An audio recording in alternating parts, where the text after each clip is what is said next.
Brussels is bracing for a political standoff this June, as fears mount that Viktor Orbán's Hungary could upend the EU's sanction regime, potentially unfreezing $240 billion in Russian central bank assets that were meant to cripple Moscow's war efforts.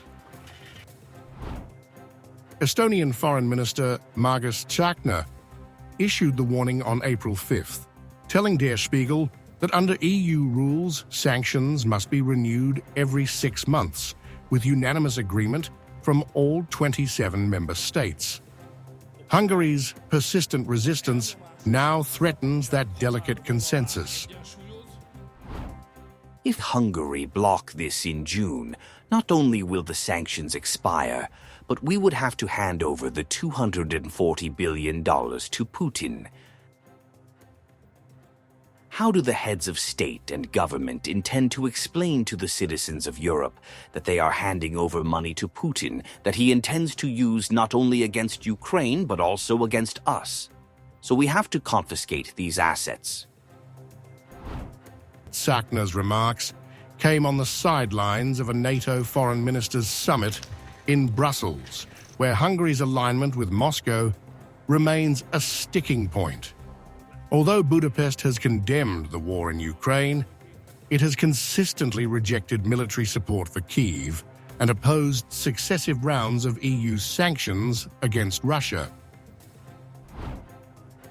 Hungary has argued that sanctions are self-defeating and hurt European economies more than they constrain the Kremlin. Hungarian Prime Minister Viktor Orbán has openly warned that financing Ukraine without US backing could drag the European economy into crisis. Everybody remembers that before the war they were on the verge of collapse, so the European Union wanted to finance the Ukrainian state. At the same time, it wants to rearm itself, and it wants to use European funds to do so. To compensate the Ukrainians for not being admitted to NATO, it wants to fast-track them into the European Union. This decision in Brussels is going to ruin the European economy, I am sure. More than 200 billion euros of Russia's frozen central bank reserves are currently parked in EU jurisdictions, primarily in Belgium's Euroclear system.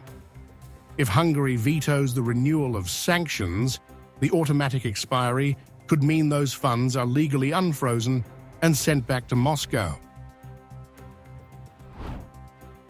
Calling that outcome unacceptable, Tsahkna is pressing the EU to explore legal frameworks for outright confiscation. He also suggested invoking Article 7 of the EU treaty, a powerful but rarely used measure that allows suspension of a member state's voting rights if it's deemed to endanger the bloc's core values or security. In the case of Hungary, we are dealing with a weak country that is aligned with Putin's interests rather than those of the European Union.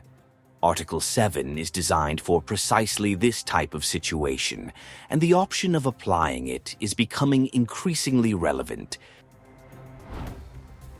As EU leaders deliberate next steps, the urgency has grown.